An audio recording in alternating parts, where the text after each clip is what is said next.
Pauline, thank you for letting me come into your home today. You have a beautiful house. Oh, thank you. Have you been here long?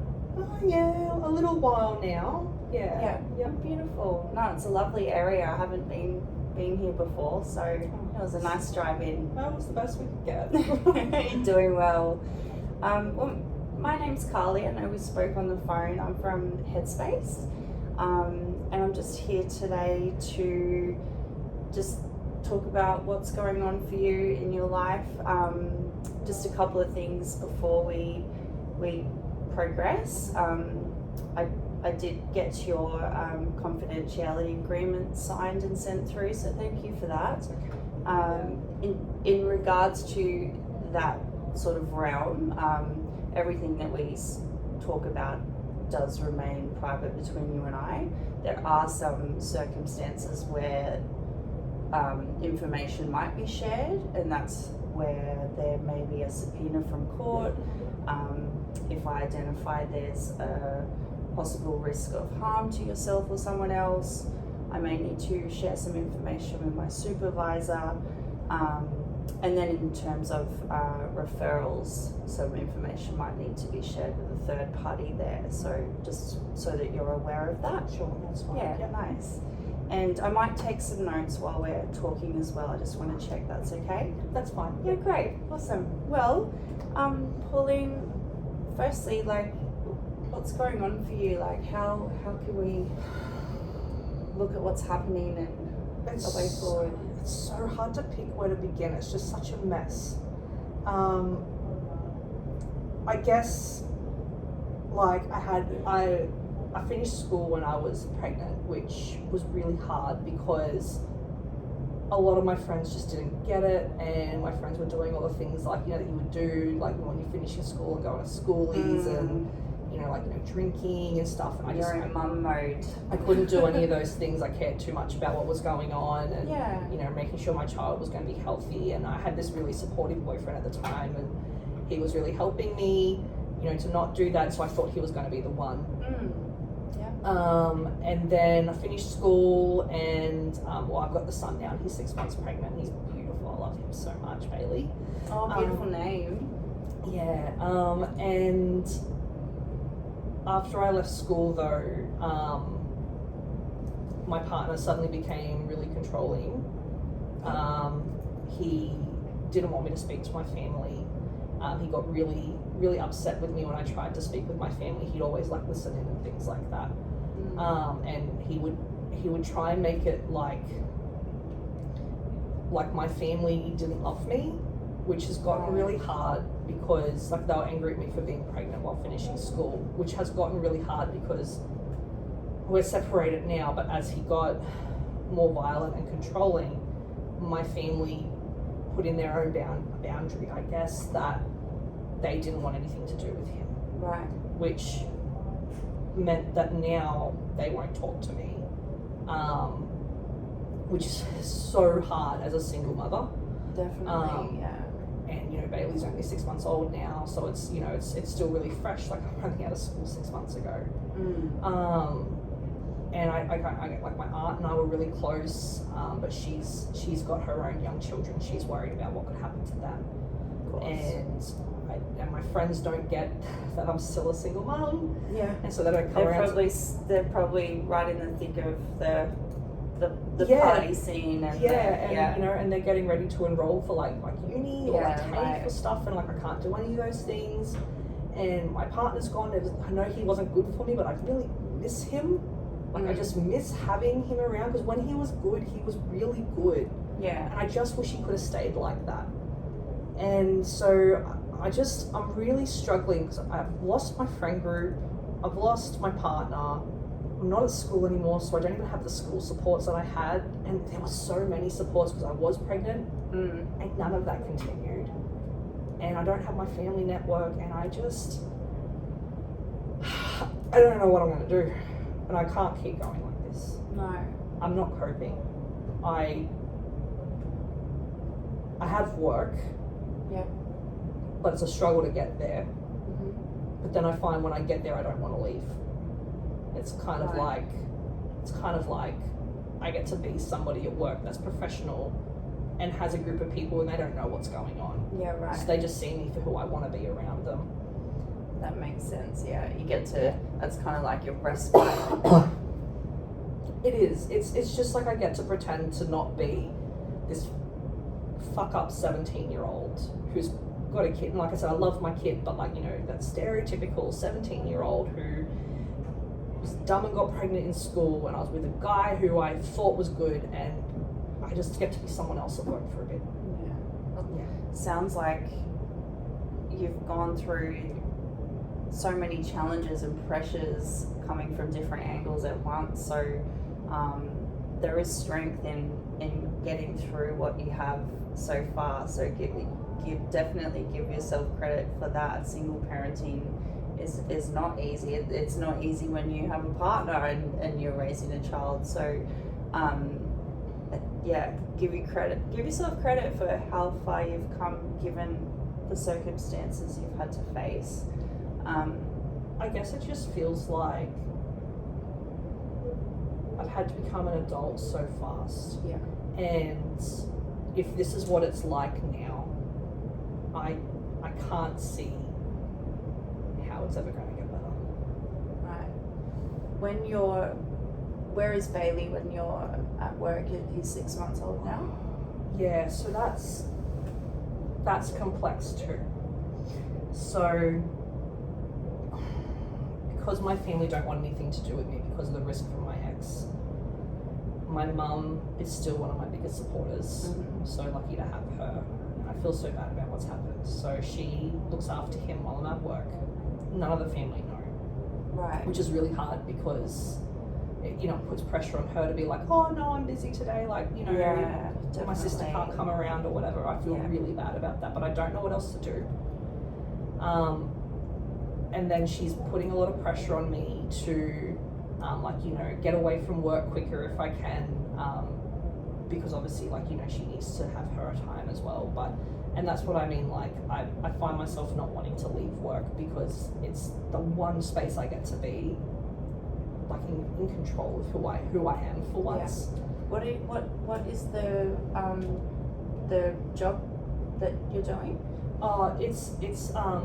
It's an office job, and so like we're never asked to stay back late, but sometimes, like, you know, the girls will decide that they might go out and have dinner afterwards, or they might, you know, and that might lead to like a couple of drinks or something, or like, you know, just staying out a bit late, and it's the only time I get without my kid to try and have friends, and so I go out and do that, and mum's just like really not happy about it. Yeah, she's probably on the other end, like feeling quite anxious because she's juggling your situation and not disclosing certain things to the family. And I've tried talking to her about it because, like, I get that she's been a mum too.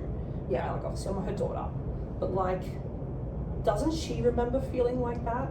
Like, doesn't she remember what it was like to be, like, not have a life while you have a kid? And I think she was an adult by the time she had kids, so she got to party and do all those things, and I haven't. Yeah.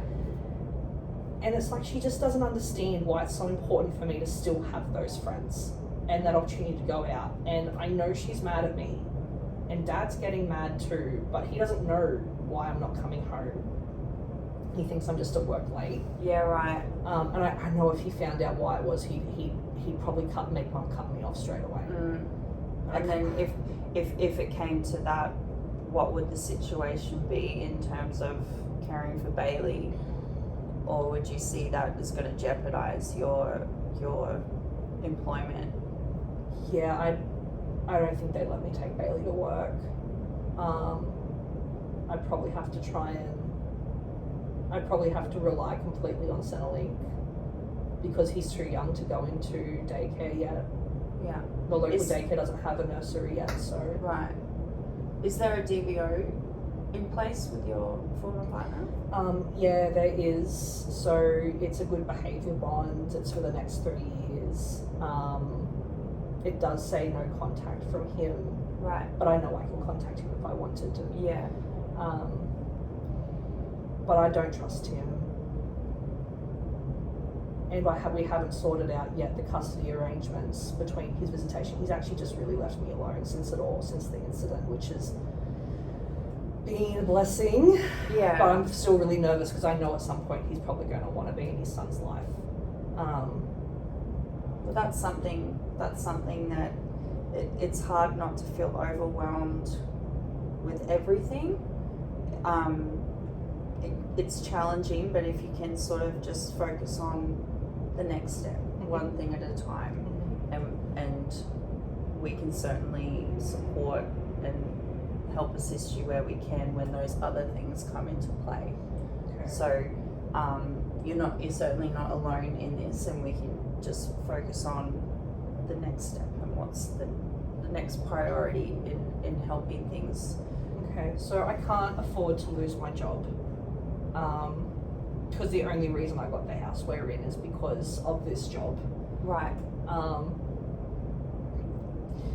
So I guess maybe I need to talk to Mum again about maybe having Bailey a bit longer so that I can get some connection going with other people, because otherwise I don't get an opportunity. Because on the weekends when I have Bailey, like, it's just him and I at home all the time, and I feel like I can't go out anywhere, and I'm really anxious, and I'm really like starting to feel depressed, and I don't even have the motivation to get out of the house on the weekend. Honestly, I'm so tired. Yeah. What about what do you think are the aspects about I can hear that you're really craving that connection and identity that isn't Mum. I'm just trying, when you go out after work, what is it about that environment and scenario and group of people that you are drawn to and not wanting to leave? I think it's because like they're all a little bit older than me. Yeah. And so even though it's not, going out clubbing with my friends, they are going out to bars and stuff and having a few drinks, and I just want to know what it's like to be able to do that, even though, like, I'm only just turning 18, so I can't legally drink yet, but they might buy me a drink, right? And so, but for themselves, but I get to have it and things like yeah, that. So yeah, right. I'm getting to experience a little bit of that, I can understand what it's like to be a young person that gets opportunity, gets to have some drinks and stuff. And, yeah. Do you find when you are feeling stressed or overwhelmed, alcohol is something that you turn to? Is that sort of a coping mechanism? When I was in school, I didn't have a lot of friends in school before I got pregnant, before my senior year, so like around year 10.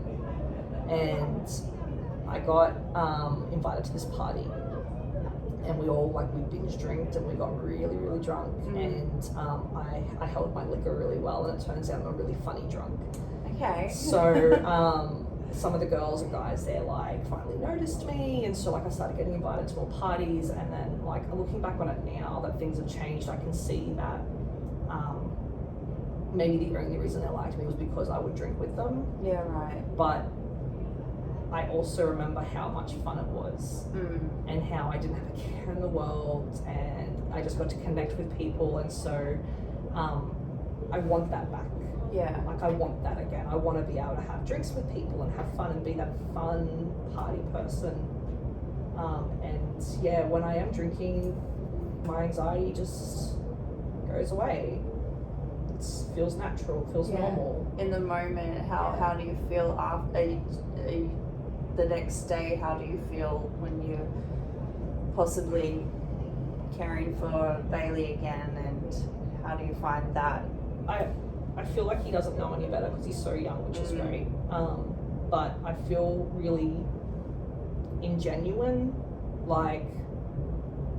the thoughts start to creep in, they don't actually like you for who you are. They only like you for who you show them that you are being, and that, you have a drink in your hand and you're being fun and your confidence boosted. So I feel a bit I want this friendship relationship in this group of people, but it's not real. but it's the only option I have right now. Yeah, I can see how that pattern can, especially when you're going from work and it's just that same group of people that you've building sort of relationships with, and then it's sort of an expectation to, it's just like a flow-on effect and a pattern there. And then, you know, at work as well, sometimes, because like I know I'm underage and I shouldn't drink, but you know, I have a few drinks and I get a bit rowdy and I get funny and loud, and you know, some of the people in the office have started to make jokes about like that being my personality, and I'm taking it really well at work, but when I get home I sit there and I mull over it and I think about it, and that's when I get anxious. And one of my friends, she's offered to come around and see me, but she would bring a bottle of wine, so it'd be more drinking. Yeah, it's hard to escape, isn't it, when that's sort of, you feel like that's like an attachment to you. So I'm wondering if I can identify that you are really seeking that sense of like community, but you can also see that the alcohol with this particular group of people is kind of like a given scenario when you're with them. So I'm not a drug and alcohol counsellor, but I can absolutely work with you to get a referral to, say, Lifeline, who have specialists in that field that would be able to support you with navigating that aspect of your life. It's really hard for me to say no when it's around. Yeah, so, absolutely. Yeah. So I'm wondering if we could explore the possibility of getting you connected with a different like community of people, like say with a hobby or an interest that you've... Is there anything that you can just like take your baby to? Like if I wanted to go like do something, like is there groups where I can just be like, oh soz lol, I've got my 6-month-old with me, like yeah, is absolutely. That okay? Like say there's creches in so many, like it's gotten a lot better these days. There's a lot of places that allow people to take the mum or dad hat off, and they appreciate that there are a lot of single parents out there, or just that commitment is in place. And there's like creches on site with a lot of different like gyms and some activities actually incorporate the children as well, which is also fun, and then you can connect with other parents. And it's so much easier when you have more than one child there. You can actually sit back a little bit more because they're playing. So we could definitely look at some local like gyms or areas of interest or hobbies that you've always had where there's a creche sort of attached to that. And then if there's like a schedule there, then that's going to be a bit of a motivator to not go back drinking after work and things like that. You could also look at putting boundaries in place at work as well. And I think if we find a local group that has a really like healthier community for you, that's going to motivate you to go to that as opposed to that fork in the road. Because I feel like maybe if I have to talk to mum about her looking after Bailey a bit more, she might be more open to it if I'm doing something that like she approves of. Absolutely. And maybe dad too. Absolutely. I was thinking exactly the same. Mm-hmm. That might open up an opportunity to really build on reconnecting with family in a really healthy, supportive sort of framework. So I really need to prove to my family at the moment that, you know, I'm not engaging in those things that happened before I got pregnant, and you know, picking better people to be around, because they really think that I can't pick good people, that it's me that's the problem. We could even look at like child minding or a nanny now and then that might open up an opportunity where you can go and spend time with your mum, just the two of you, and yeah, I can see a lot of opportunities there. And do you enjoy your job? Like, do you love what you do? I mean, it's a job. Yeah. It's a job, and there's pathways for, like, you know, promotion and things. Yeah, good. So I think for me, I care more about maybe making stability in my life and just a job that pays the bills. I don't really know what I want to do yet. You're so young. The world's your oyster. Yeah, everyone says that, but it feels like It's there's not enough true. time. It's true. Yeah. And what do you find really, like, motivates you? Like, what helps you, like, keep going? Honestly, as much as I've been avoiding going home, when I do have my son, like, waking up in the morning and just seeing, like, you know, yesterday he didn't, you know, he was just playing with his toys, but, like, today he was able to, like, sit them up in a certain order, and it looks like that was strategic. And for me, I was nice. like, oh, he's, like, learning. Yeah. And so, like, that's a huge deal for me. And, like, seeing his smile and stuff helps me know that even though I'm really struggling, like, he's having a good time, and that's what I care about. And I think that's what's been getting me through those moments on the weekends where I'm really not coping, is that he's still so bright and full of life. Yeah. So that really gets me through. Yeah, it sounds like Bailey is a big light in your life, which is beautiful to hear. Yeah.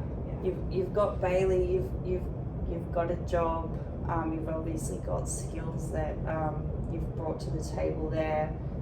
I'm glad to hear there's a DVO in place with your former partner. There's a lot of things going positively for you. It's just sort of navigating those. I just feel like it's all in my head sometimes. Yeah, well, it absolutely Probably is. overthinking. The mind is a powerful thing. Yeah. So, well, we can certainly work together and help navigate it, so you're not feeling so alone in it, because you're not. Out of the solutions that we've sort of looked at today, what would you feel you'd like to work on first, like as priority? Going to a counsellor that speaks just about substances and stuff, it really, really scares me. I'm not sure if I'm ready yet, but I kind of like the idea of trying to find a hobby, because I feel like I might be able to say no to, like, going out after work if I'm getting social activities with something else. So I'm like, I don't need that because I've got this. Yeah. Or even replacing that time after work with a social hobby, and being like, well, I can't go because I've got to get to this thing. Yeah, exactly. That might really help. What are some of the hobbies you like to do? It sounds really random, but I really like. Or what you'd like to do? Well, I used to rollerblade when I was Oh, younger, cool. and I just remember rollerblading would take my mind off things the same way that drinking did. And the exercise would be such a good endorphin for you too. Yeah. You feel you couldn't do that and not feel good afterwards. Yeah, well, that's what Unless you fell over. and I think back then, like, I think of rollerblading, like, my family would come with me, so for me it was like a really happy time. Yeah, And great. things are different now, but I could still enjoy it. And one day Bailey can join you. That'd be so good. That'd be so cute. We're like in a little triangle, Yeah. pushing it around. Yeah. Oh, Well, I just saw your face light up thinking about that, so I think that's a great first step to go towards. And then in terms of the drug and alcohol counselling, how about I just go and find, like, a list that we can just have a look at as options and put that to the side, and then when you feel like you're ready, we can explore those as well. But I think finding some community groups around to get you involved in rollerblading or what have you. You might find a new one that's going to get you the connection you're seeking. It's going to be a motivator, it's going to be exercise. It just ticks all the boxes. So yeah, I would really like to try and find something, definitely. yeah, great. Yeah, that'd be good. And am I able to keep talking to you as well about stuff, like, as we go? Yeah, absolutely. Okay. You've if you like how we have spoken today and you feel safe and supported, we'd absolutely love to keep supporting you, and we can put a plan in place so we can do regular sessions, we can do weekly, fortnightly, whatever you feel like. So That'd be great, because I've not been able to talk openly about a lot of this stuff, and there's going to be more things I feel like we'll get to as we go by, and I feel like you're not judging me about what's happened. Absolutely not. It's just one step at a time. So we're here for you. So you've done so well today. I was really nervous. How are you feeling? How are you feeling now? I'm feeling. Some water? Oh, I'd love some water. I'm sorry, my mouth's dry. I'm so nervous before you got here. Oh, thank you. No, I am feeling a lot better. Feeling better. Yeah, I just I think everything's just changing so much. So you've gone through so much, and not that long ago, big shifts of change happened. So you're doing really well, and just when you're feeling those, so natural to be feeling like low in energy, and I think introducing that exercise is going to really help in that aspect too. When you're feeling that low energy, and it's hard to not think of the positive things, but when you're feeling like that, just take a step back and look at the journey you've been on so far, the strength you would have had to get there, and you're just going to get stronger and stronger by the day with the right people around you. So this is a part of that step.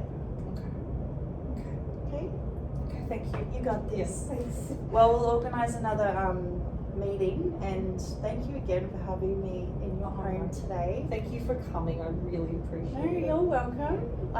Let's set another date. Let me get my phone. I can find my calendar. and I'll let you look at. How about in the meantime, you can look at what sport hobby groups are around you, and then we can come back to the table and discuss what you've found and see where you feel like going.